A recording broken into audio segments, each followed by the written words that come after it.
"Can I help you with something?" The words dripped with condescension. Not a question, a dismissal. Derek Matthews stood at the entrance of Premier Auto Gallery, Charlotte's most exclusive luxury dealership. Mercedes, Porsche, McLaren, cars that cost more than most people's houses. He'd just pulled up in a 1987 Honda Civic, rusted hood, duct tape holding the passenger mirror together, engine that sounded like a lawnmower having an asthma attack. The salesman looked at him, then at the car, then back at him. The expression said everything. This guy doesn't belong here.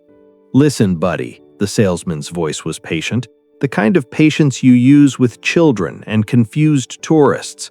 "This is a luxury dealership. We sell premium vehicles. Maybe there's a used car lot down the street that's more in your price range." Derek kept his voice calm, professional. "I'm here to look at the McLaren 720S. "The what?" The salesman laughed, sharp, mocking, the kind of laugh that carries, that wants to carry. Derek didn't move, didn't flinch, just stood there in the showroom, keys in his pocket. The same keys that unlocked this building's front door every morning at 6. Because Derek Matthews wasn't a customer.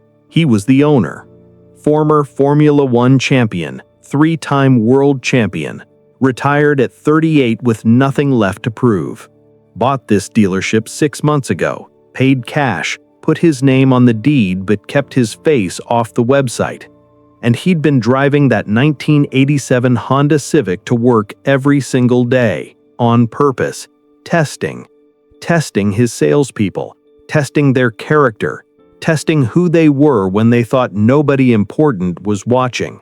In exactly 42 minutes, both salesmen would be sitting in Derek's office, hands shaking, watching him sign their termination papers. And they'd finally understand why the junk car they mocked was worth more than every vehicle on their lot combined. Because it wasn't about the car, it never was. It was about respect, dignity, the understanding that you treat every human being like they matter, regardless of what they drive. If you've ever been judged by your car, your clothes, or your zip code, this story is for you. Stay until the end. You'll want to see their faces when they realized who they were talking to. Let me take you back 18 hours before that moment. 6:45 in the morning, Charlotte, North Carolina, a modest house in a neighborhood where lawns are mowed on Saturdays and mortgages are manageable. Derek Matthews stood in his garage looking at the 1987 Honda Civic, primer gray, mismatched quarter panels, 287,000 miles on the odometer. He'd bought it 3 weeks ago for $800 from a college kid who needed rent money. It was perfect. His wife Nicole appeared in the doorway, coffee in hand, that look on her face, the one that said, "We've been married 15 years and I know exactly what you're doing." "You're really doing this again?" Derek smiled. "Third dealership this month." "Baby, you've already proven your point. You've fired 18 people. Maybe it's time to just hire better and move on." "It's not about firing people." Derek ran his hand along the Civic's rusted hood. Paint flaked off under his fingers. "It's about understanding who they are when nobody's watching." Nicole set down her coffee, waited. She knew he had more to say. "I spent 20 years in Formula One. You know what I learned? The way people treat you when they think you're nobody tells you everything about who you really are." He grabbed the keys. "When I was racing, I was Derek Matthews, the champion, 3-time world champion. Podiums, trophies, respect. Everyone smiled, everyone shook my hand, everyone wanted a photo." He paused. "But what happens when you're just Derek? No fame, no trophies, just a guy in an old car trying to buy something. That's when you see the truth." Nicole set down her coffee. "So you're going to keep doing this, driving around in junk cars, testing people?" "Just one more, I promise. After today, I'm done with the testing." She didn't believe him, neither did he. Derek had bought Premier Auto Gallery 6 months ago, anonymous purchase. shell company, lawyers handling everything. The previous owner, Richard Sterling, never knew who bought him out, just got a check that cleared and walked away happy. Derek kept the staff, all 12 of them, salespeople, finance, service, everyone. Wanted to see how they operated, wanted to see if the culture was worth keeping or needed to be burned down and rebuilt. For 6 months he watched, cameras, reports, mystery shoppers. The pattern emerged quickly. When wealthy white customers walked in, the staff was professional, attentive, respectful. When anyone else walked in, especially black customers, the temperature changed, subtle but unmistakable. Longer wait times, fewer options presented, questions about financing before questions about preferences. The assumption that if you're black and looking at luxury cars, you probably can't afford them. Derek had experienced it himself.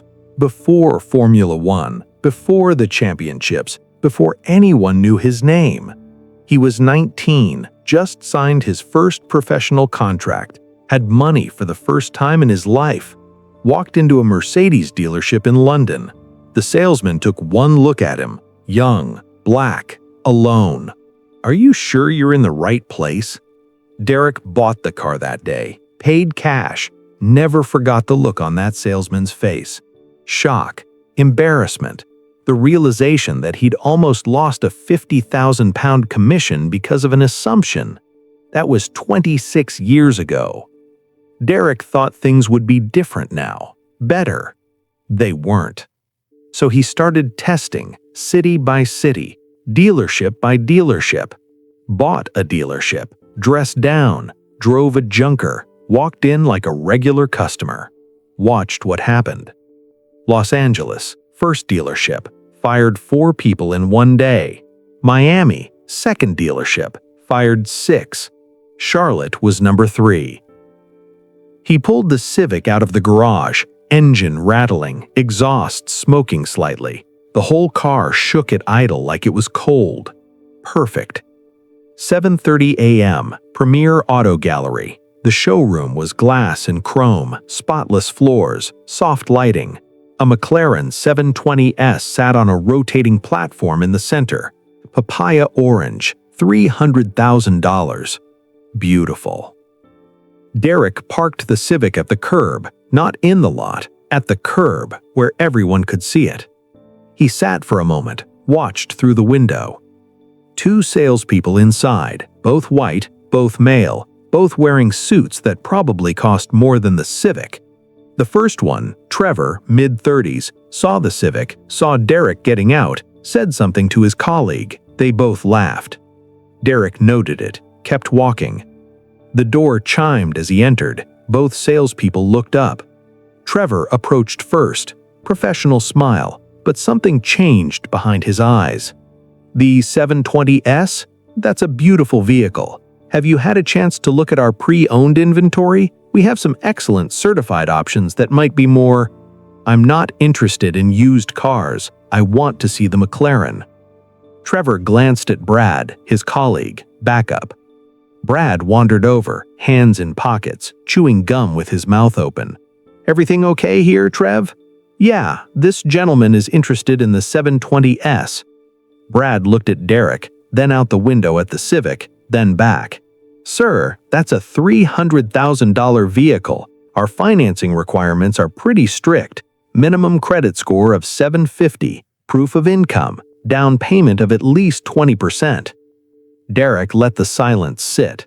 "I didn't ask about financing. I asked to see the car." Trevor's professional smile was cracking. "Look, buddy." "Derek, my name is Derek." "Right, Derek." Trevor took a breath. "Here's the thing. We cater to a very specific clientele, people who are serious about purchasing. We can't just let anyone test drive a $300,000 car." "Anyone?" The word hung in the air. Derek knew what it meant. Trevor knew that Derek knew. Brad definitely knew. "So what would make me qualified?" Derek asked. His voice was still calm, still professional. Trevor shifted his weight. Well, for starters, arriving in a vehicle that suggests you're familiar with this price point. No offense, but that, he gestured toward the Civic, that doesn't exactly inspire confidence. Brad chuckled. Dude, does that thing even run, or did you push it here? Both men laughed. Derek didn't. He pulled out his phone, opened his banking app, turned the screen toward them. Account balance, $4.7 million, right there, clear as day. Both salespeople went quiet, stared at the screen, then at Derek, then at each other. Trevor recovered first. Look, I apologize if there was any miscommunication. There wasn't a miscommunication. Derek's voice was steady. You saw a black man in an old car and assumed I couldn't afford to be here. You didn't ask about my budget. You didn't ask what I was looking for. You just assumed. He put his phone away. Now, do I get to see the McLaren, or should I take my $4.7 million somewhere else? Trevor's face was red. Of course, absolutely, right this way. He led Derek to the McLaren, started his pitch, the one he'd memorized: horsepower, torque, 0 to 60, carbon fiber, all the specs. Derek listened, nodded, pretended he didn't already know every detail about this car. Pretended he hadn't driven the Formula One equivalent of this vehicle at 200 miles per hour. Can I take it for a test drive? Trevor hesitated, looked at Brad, back at Derek. I'll need to make a copy of your license and we'll need a credit card on file. Just procedure. Derek handed over his license, his black card. Watched Trevor's face when he saw the name on both. Derek Matthews. Trevor went very still, looked at the license again, then at Derek. Are you? Former Formula One driver? Yes. 3-time world champion? Yes. Owner of this dealership as of 6 months ago? Also yes. The color drained from Trevor's face, every drop gone. Brad heard it from across the showroom, walked over. What? Derek Matthews owns this dealership. Trevor's voice was barely a whisper. We just told the owner he couldn't test drive a car because we thought. He didn't finish the sentence, didn't need to. Derek took his license back, his card. My office, both of you, 10 minutes. He walked toward the back, the private offices, the ones customers never saw. His name was on the door, had been for 6 months. Nobody ever looked. Derek Matthews, owner. He sat behind his desk, opened his laptop. The security system he'd had installed 3 days after buying the place. Cameras everywhere, showroom, lot, finance office, service bays. Not to spy, to protect, to document, to understand.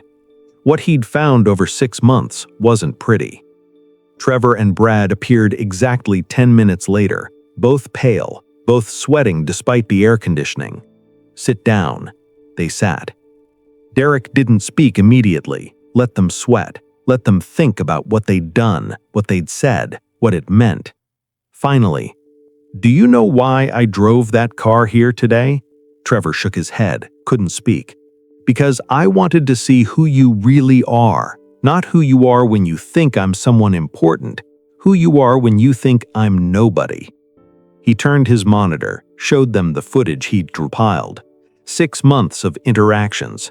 March 15th, a black couple walks in, mid-40s, well-dressed, looking at a Mercedes E-Class. Trevor approaches, smiling, professional. But the questions start immediately.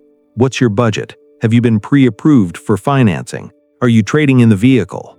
Questions designed to qualify them, to determine if they're serious, to filter them out. The couple answers patiently. Yes, they're pre-approved. Yes, they have a trade-in. Yes, they're serious. Trevor shows them one car, the cheapest E-Class on the lot. Tells them it's a great value, doesn't offer a test drive, just a brochure. They leave 20 minutes later, without buying, without even sitting in a car. Derek switches to another clip, and another, and another. The pattern is unmistakable, undeniable. White customers, full service, options, test drives, time. Black customers, Latino customers, Asian customers, anyone who doesn't fit Trevor's mental image of belongs here. Limited service, fewer options, more skepticism, less time. This isn't about one interaction. Derek's voice was calm, cold. This is about a pattern, a system, a culture you created. Trevor found his voice. Mr. Matthews, I didn't realize. I wasn't trying to. You weren't trying to be racist? Derek cut him off. You were just being efficient, qualifying customers, protecting the dealership's time? Exactly. Trevor grabbed onto it. Yes, that's exactly it. We have to be careful about who we spend time with. We can't waste hours with people who aren't serious. And you determine who's serious by looking at them, by looking at their car, by looking at their skin? No, Trevor stopped, realized the trap, realized there was no good answer. Derek leaned forward. Let me tell you about someone. A kid, 19 years old, black, from South London, grew up poor, government housing, single mother, 3 siblings. That kid got a racing contract, first real money he ever saw. Walked into a Mercedes dealership, wanted to buy a car, something nice, something that said he'd made it. The salesman looked at him, saw a black kid in a tracksuit, assumed he couldn't afford anything, made him feel small, made him wait, made him prove himself before even showing him a car. Derek paused. That kid was me, 26 years ago, and I never forgot how that felt. Trevor's face went white. I bought that Mercedes, paid cash, watched that salesman realize he almost lost the commission because of his assumptions. Watched him try to apologize. Tried to take it back, but you can't take it back. Derek's voice hardened. You can't unsay what you said. You can't undo making someone feel less than human. He pulled out 2 envelopes, pre-prepared. Legal had drafted them yesterday. You're both terminated, effective immediately. 2 weeks severance. That's more than you deserve, but I'm not interested in lawsuits. Brad finally spoke, his voice shaking. Mr. Matthews, please. I have kids, a mortgage. I'll lose everything. Derek looked at him, really looked. How many customers did you make feel like they'd lose their dignity if they walked in here? How many people did you turn away because they didn't look right? How many kids like I was did you make feel small? Brad didn't answer. That's what I thought.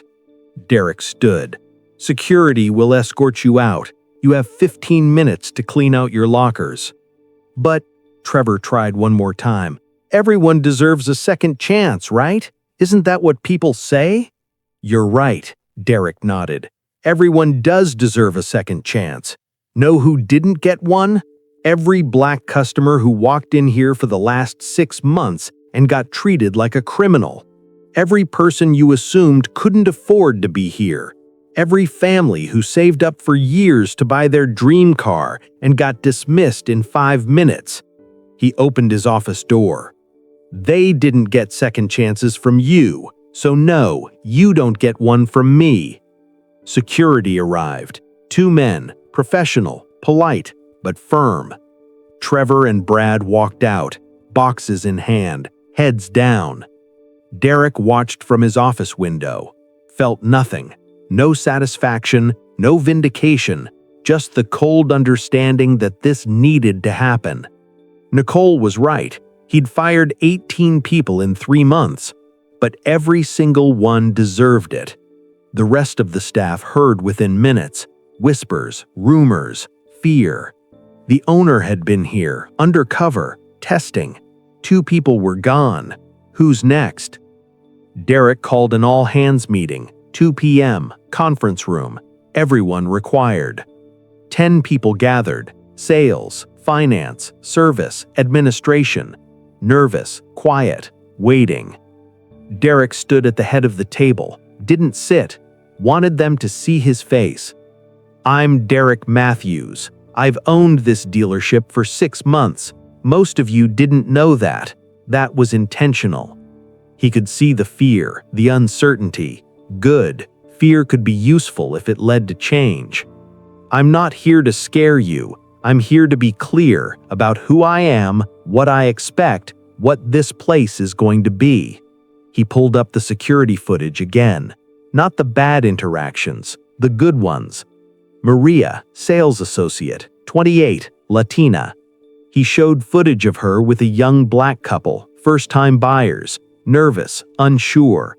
Maria spent 2 hours with them, didn't rush, didn't judge, explained financing, showed them options in their budget, treated them like they mattered. They bought a Honda Accord, certified pre-owned, $24,000. Not the biggest sale, but they left happy. More importantly, they left with dignity. Derek looked at Maria. You're promoted, sales manager, effective immediately, $20,000 raise. You'll oversee all contracts going forward. Maria's eyes went wide. Her hand covered her mouth. Another clip. James, finance manager, 45, white. Footage of him with an elderly Vietnamese woman. She barely spoke English, needed help understanding the interest rates. James didn't rush her, didn't talk down to her, got a translator on the phone from a community center, stayed an hour past closing to make sure she understood everything. She bought a car, financed through the dealership.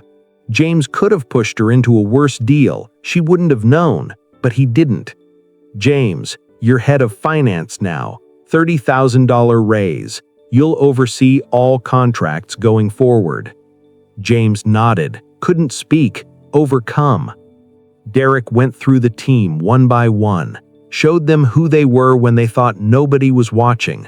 Some got promotions, some got raises, some got both. Some got warnings.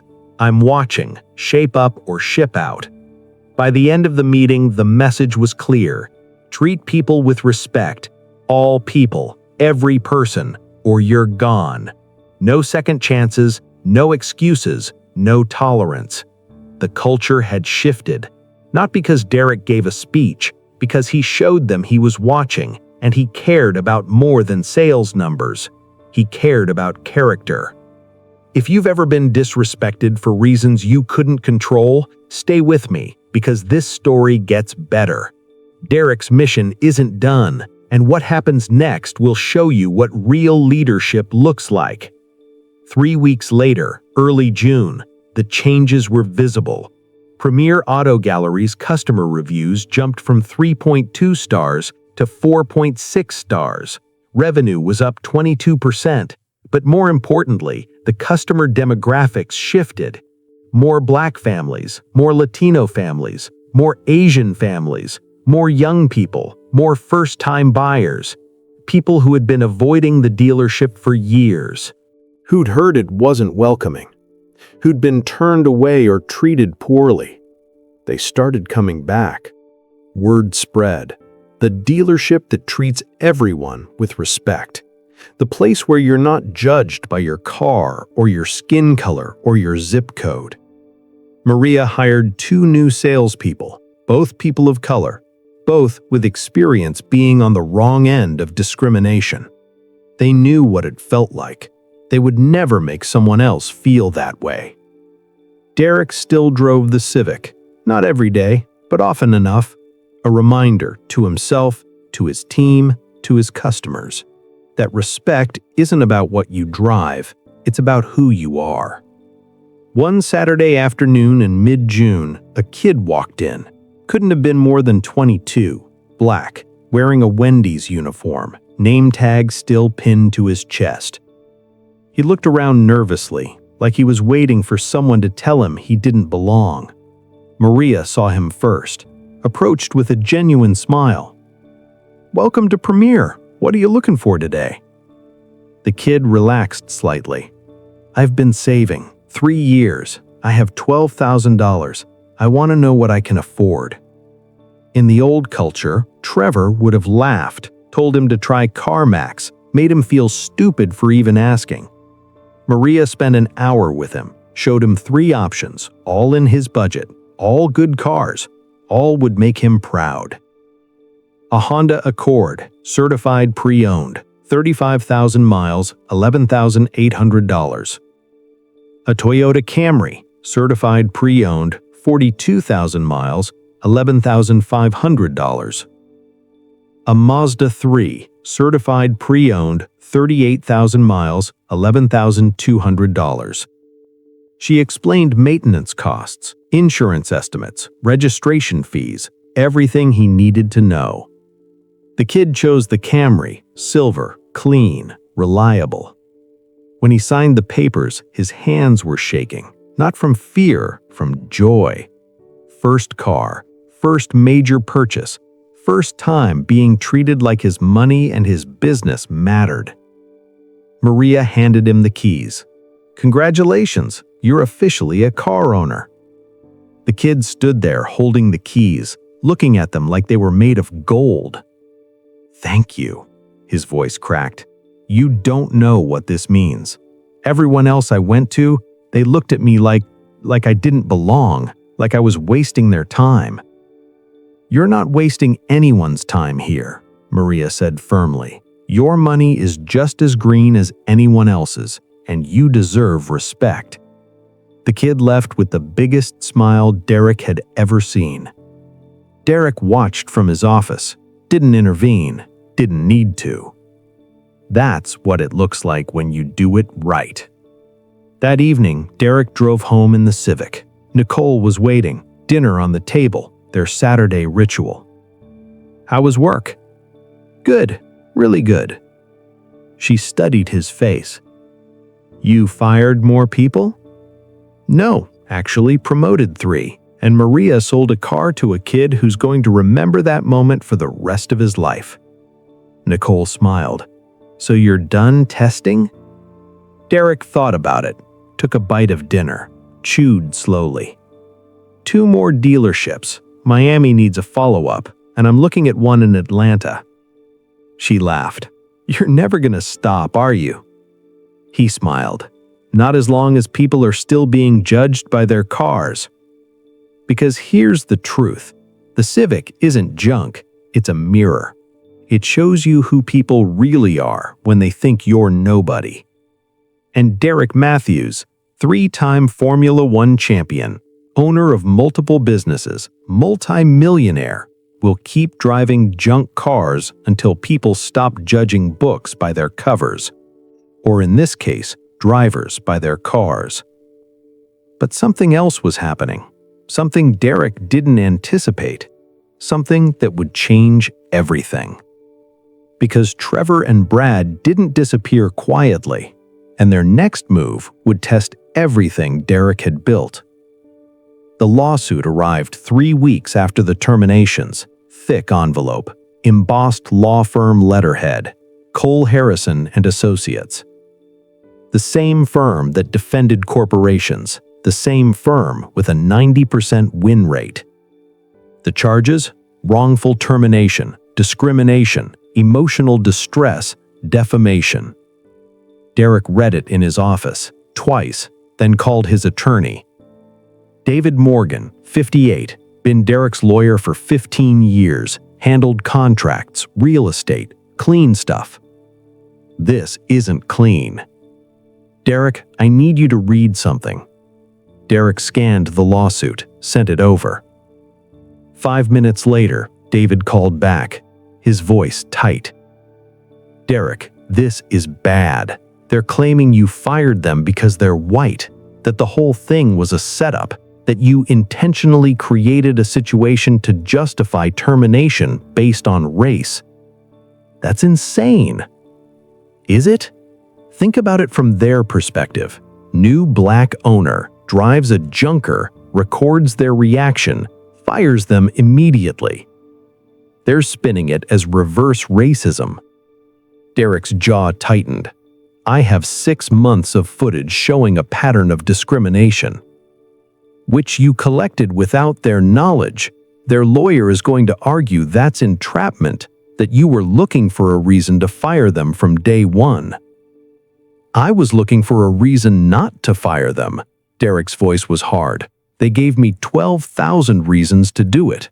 "I believe you," David sighed. But juries are unpredictable. This is Charlotte, North Carolina, not exactly progressive central. You're a wealthy black man who fired 2 white guys and promoted people of color. Harrison Cole is going to make this about you, not them. So what do I do?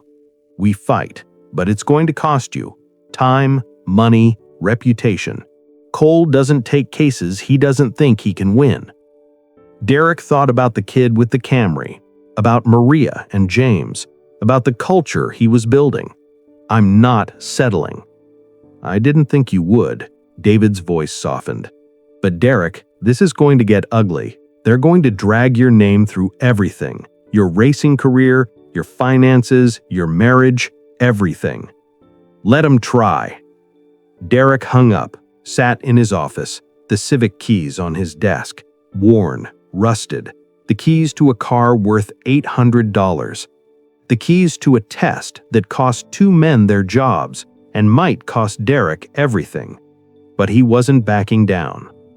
The media picked up the story within days. Local news first, then regional, then national.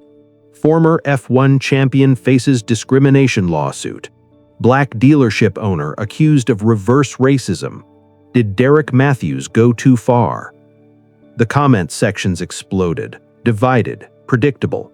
One side, he was protecting his customers. He was right to fire them. Discrimination is discrimination regardless of who does it. The other side, he set them up. He wanted to fire white employees. This is what happens when you give people power. They abuse it. Derek stayed silent. His lawyer advised against public statements. Anything he said would be used against him in court. But Trevor and Brad had no such restrictions. They went on a local talk radio show, played the victims, perfected the narrative. We were just doing our jobs. Trevor's voice was wounded. We have to qualify customers. We have to protect the dealership's assets. That's what we were trained to do. Brad added, and the moment we did that with him, he fired us because we're white, because he wanted an excuse. He's been planning this from the beginning. The host didn't push back, didn't ask hard questions, just let them talk. Derek listened to the interview in his car. His hands gripped the steering wheel until his knuckles went white. Nicole touched his arm. Turn it off. No, I need to hear what they're saying. You need to let David handle this. You need to focus on the dealership, on the people who are still there, on the culture you're building. She was right, but it was hard. Hard to stay silent when lies were being broadcast to thousands of people. Hard to let the legal system work when it moved so slowly. Hard to believe that truth would win when money and spin were so powerful. But Derek had been in tighter spots. Formula One taught him patience, discipline, the understanding that races are won in the final laps, not the first. This was lap 1 of a very long race. Discovery began in July. Both sides exchanged documents. Depositions were scheduled. Derek sat for his deposition in mid-August. Harrison Cole himself conducted it. 64 years old, silver hair, expensive suit, eyes like a shark. 8 hours of questions. When did you buy the dealership? Why did you keep your purchase anonymous? When did you install the security cameras? Did you inform employees they were being recorded? Why did you drive that specific car to the dealership? Was it your intention to provoke a discriminatory response? Derek answered every question calmly, honestly, showed no emotion. Cole was fishing, looking for inconsistencies, looking for admissions, looking for anything he could use. He didn't find much. At the end of 8 hours, Cole closed his folder, looked at Derek with something that might have been respect. You're a tough witness, Mr. Matthews. I'm a truthful witness, Mr. Cole. There's a difference. Cole smiled. We'll see what the jury thinks. Trevor's deposition was different. David Morgan conducted it. He was gentler, but strategic. Mr. Trevor, how many black customers did you personally assist in your time at Premier Auto Gallery? Trevor shifted in his seat. I don't know. I didn't keep track of race. You didn't notice? I treated everyone the same. David pulled out the footage, showed the clips Derek had compiled, the side-by-side comparisons. This is you with a black couple on March 15th, 20 minutes, one car shown, no test drive. Pause. This is you with a white couple on March 18th, 90 minutes, 4 cars shown, 2 test drives, they purchased. Trevor stared at the screen. That's different customers have different needs. Both couples had similar budgets, similar credit scores, similar interest in the Mercedes E-Class. Why the different treatment? Trevor didn't have a good answer. David went through it systematically, one interaction after another, the pattern impossible to deny. By the end, Trevor was sweating, stumbling, contradicting himself. Brad's deposition was worse. He tried to be defiant, tried to fight back. David broke him in 3 hours. The case was scheduled for trial in October. 3 months away. 3 months of waiting, of press, of speculation. Derek focused on the dealership, on his team, on the customers who kept coming. One evening in late September, Derek got a call. Unknown number. He almost didn't answer. Hello? Mr. Matthews, this is Jeremy Cole, Harrison Cole's son. Derek went quiet, listening. I'm calling off the record. My father doesn't know. Nobody knows. Pause. I've reviewed the evidence, all of it. The footage, the depositions, the pattern. Another pause. You're going to win this case. Derek didn't respond. Waited. My father knows it too. He's going to try to settle before trial. He'll come in low, 10,000, 20,000. He'll count on you wanting this to go away. Why are you telling me this? Because, Jeremy's voice was quiet. My first job out of law school was at a car dealership, sales. I lasted 6 months. You know why I quit? Derek waited. Because I watched my coworkers do exactly what your footage shows, every single day, and I didn't have the courage to call it out.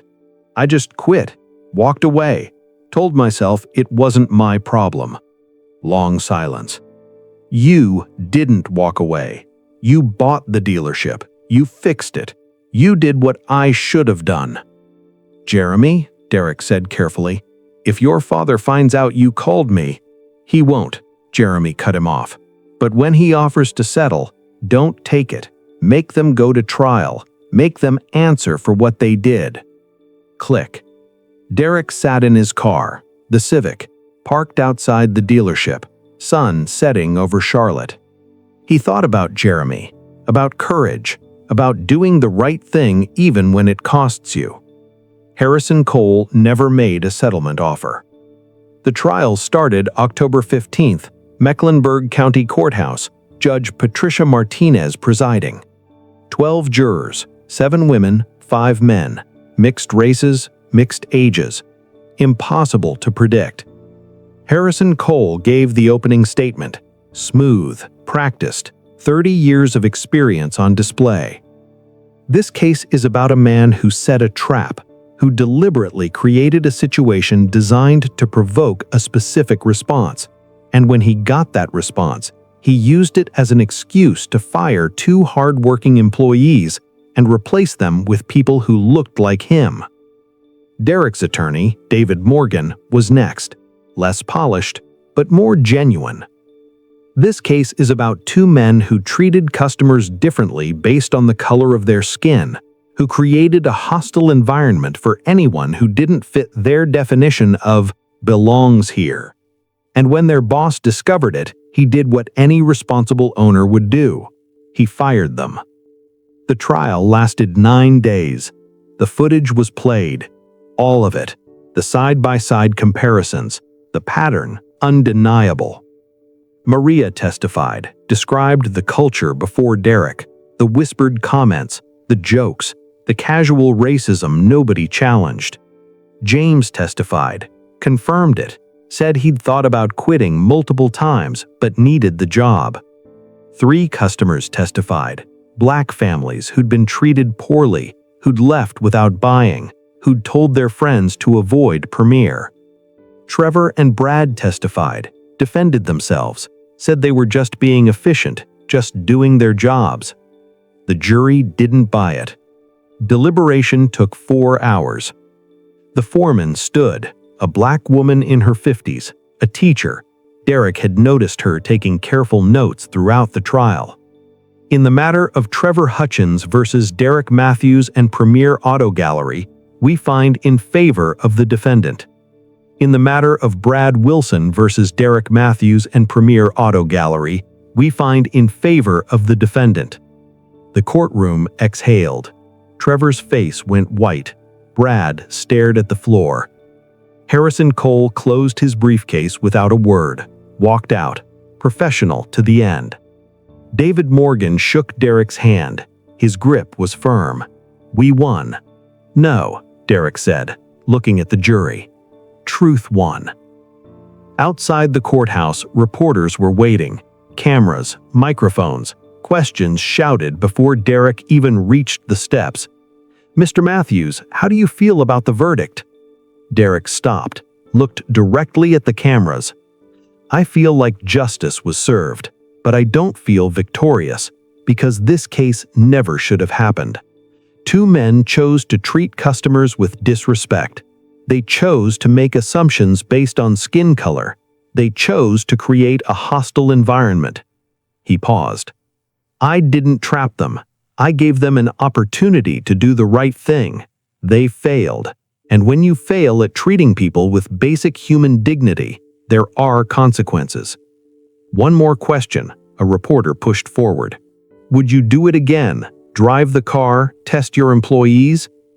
Derek thought about the question, really thought about it. "Yes, and I am doing it again. Miami, Atlanta, Phoenix, every dealership I own. Because this isn't about catching people. It's about creating a culture where everyone, regardless of what they drive or what they look like, gets treated with respect." He walked to the Civic, parked at the curb. Still rusted, still loud, still perfect, still teaching lessons. 6 months after the trial, Derek opened his 5th dealership, Houston, Texas, another city, another test. He drove the Civic on opening day. 3 salespeople failed the test immediately, gone by lunch. 4 passed, promoted by dinner. The pattern continued, city by city, dealership by dealership. But something else started happening. Other dealership owners reached out, wanted to know how Derek did it, how he built a culture of respect. He started consulting, teaching, sharing the footage, showing them what discrimination looks like when nobody thinks they're being watched.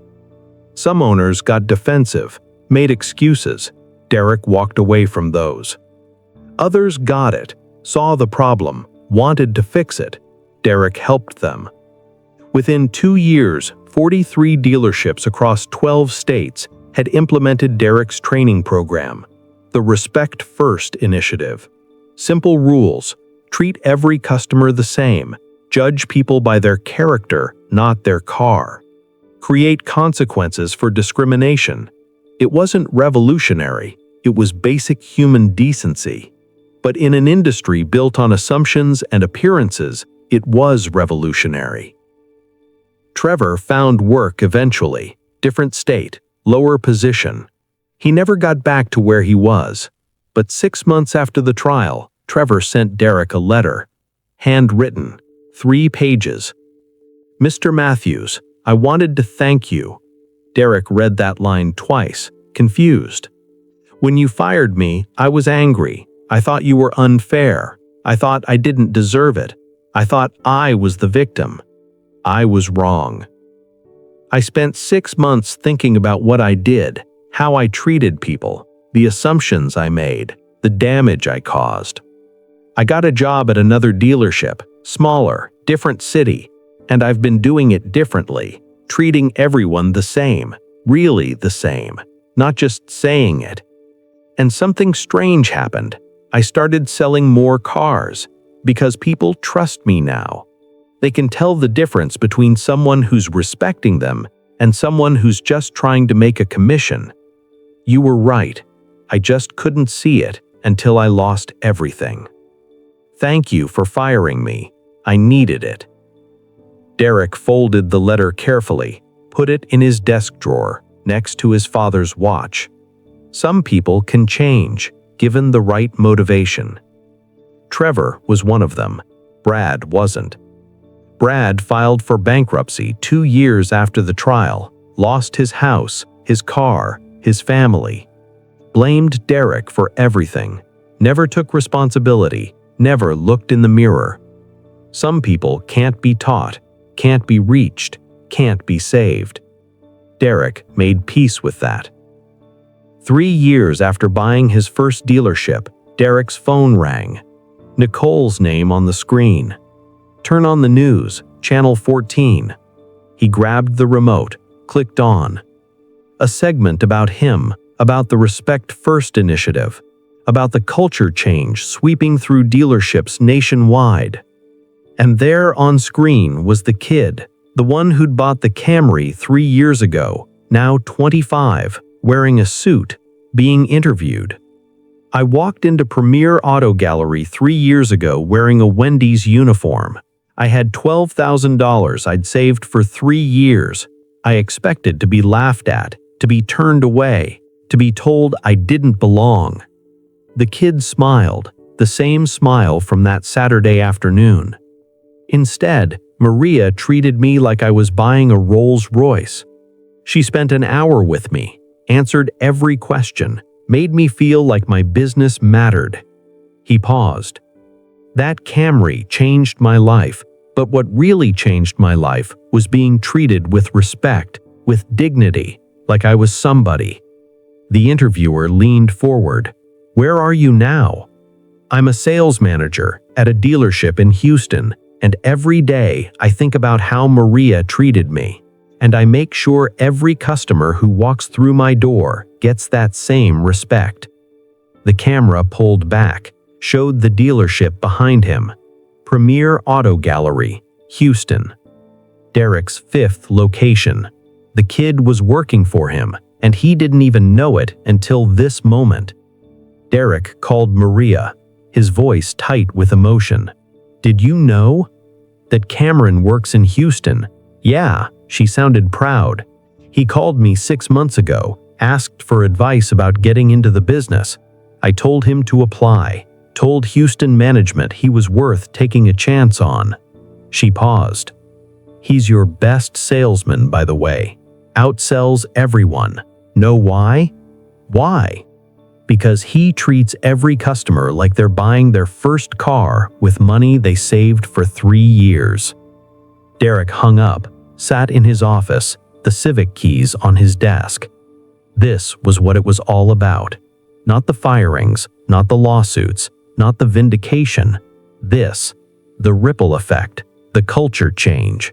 The kid who learned respect and is now teaching it to others.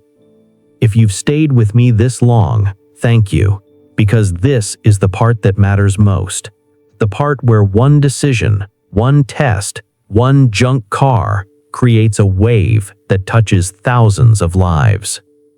5 years after buying his first dealership, Derek had 12 locations.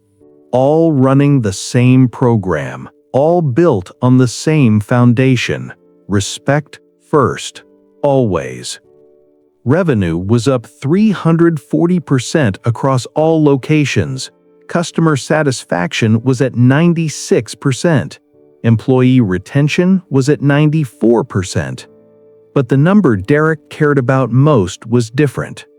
47% of customers at his dealerships were people of color, in an industry where that number nationally was 19%. That meant families who'd been avoiding dealerships were coming back, were being treated fairly, were buying cars with dignity. That meant kids like Cameron were getting their shot, their chance, their moment. That meant the Civic did its job. Derek still drove it, not every day, but enough to remember, to stay grounded, to keep testing. Because the moment you stop checking, the moment you assume everything's fine, that's when the culture slips. That's when the Trevors and Brads come back. Derek would never let that happen. One morning, Derek drove the Civic to his original Charlotte dealership, parked at the curb, walked in. A new salesperson approached, young, white, mid-20s. Derek didn't recognize him. "Good morning, sir. Welcome to Premier. What brings you in today?" The tone was perfect, professional, respectful, no judgment. "I'm just looking," Derek said. "No problem. Take your time. If you have any questions or want to see anything specific, I'm Ryan. I'll be right over there." Ryan walked away, gave Derek space, didn't hover, didn't judge the car outside, didn't assume anything. 10 minutes later, Derek approached Ryan. "I'd like to see the McLaren." Ryan smiled. "Great choice. Let me grab the keys. Can I get your name for the test drive paperwork?" "Derek Matthews." Ryan froze, mid-reach for the keys. His face went through several expressions: recognition, realization, panic. You're the owner." "I am." "Oh my God. Was this a test? Did I pass?" Derek smiled, the genuine smile all morning. "You passed. You treated me like a human being from the moment I walked in. You didn't judge my car. You didn't make assumptions. You gave me space and offered help." Ryan exhaled, relief flooding his face. "That's exactly what you should do every time." Derek extended his hand. "Keep it up." They shook. Ryan's grip was firm. "Can I ask you something?" Ryan said. "Why do you still do this? Test people. You fired dozens of people. You've proven your point." Derek looked out at the Civic, sitting at the curb, rusted and loud and perfect. "Because my father taught me something. He was a mechanic, worked his whole life, saved every penny to send me to racing school." Derek paused. The memory was sharp, clear. "One day he wanted to buy my mother something special, their anniversary. He went to a car dealership, wearing his work clothes, grease under his nails, cash in his pocket. The salesman saw a black man in work clothes, assumed he couldn't afford anything, made him wait, made him feel small, made him leave without buying." Derek's voice hardened slightly. "My father never went back, never bought that car, died 2 years later without ever getting the chance." Ryan was quiet, listening. "I do it for him," Derek said, "and for every person who's been made to feel like they don't belong, every kid who saves up for years and gets laughed at, every family who gets dismissed." He picked up his keys. "I'll keep doing it until people stop judging books by their covers or drivers by their cars." Ryan nodded, understood. Derek walked out, drove home in the Civic, engine rattling, exhaust smoking. Perfect. That evening, Nicole asked him the question she'd asked 100 times. "Are you done testing now?" Derek smiled, kissed her forehead. "Just one more city, Phoenix, then I'm done." She laughed. She'd heard that before. They both knew he'd never stop. Because the Civic wasn't just a car, it was a mission, a reminder, a tool. It showed people who they really were when they thought nobody important was watching. And Derek Matthews, 3-time Formula One world champion, owner of 12 dealerships, multi-millionaire, would keep driving that $800 car until the day discrimination died, or until the Civic did, whichever came first. If this story moved you, if you've ever been judged unfairly, if you've ever been told you don't belong, hit that subscribe button. Share this with someone who needs to hear it, someone who's been treated like they're less than, someone who's fighting their own battle against assumptions. Comment below. Tell me your story. Have you ever been dismissed because of how you looked, how you dressed, what you drove? Because respect isn't earned by what you own. It's given because you're human. And that should be enough. 3 words changed everything. "Can I help you?" It wasn't the words, it was the tone, the assumption, the disrespect. Trevor and Brad lost their jobs, lost their case, lost everything. Derek kept his mission, kept his Civic, kept testing. Ryan and 47 others like him passed. Proved that change is possible, that respect can be taught. The junk car is still in Derek's garage, still runs, still teaches, worth more than every luxury car on his lot, because it taught hundreds of people what their expensive education never did. Character matters more than cars. Respect matters more than revenue, and dignity isn't determined by your down payment.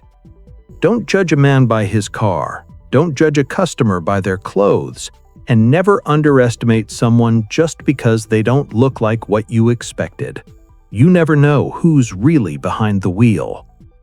Like, subscribe, and remember, the best test of character is how you treat people who can do nothing for you. Derek Matthews passed that test. Trevor and Brad failed. The difference, Derek learned it from his father. Trevor and Brad never learned it at all. Until a junk car taught them.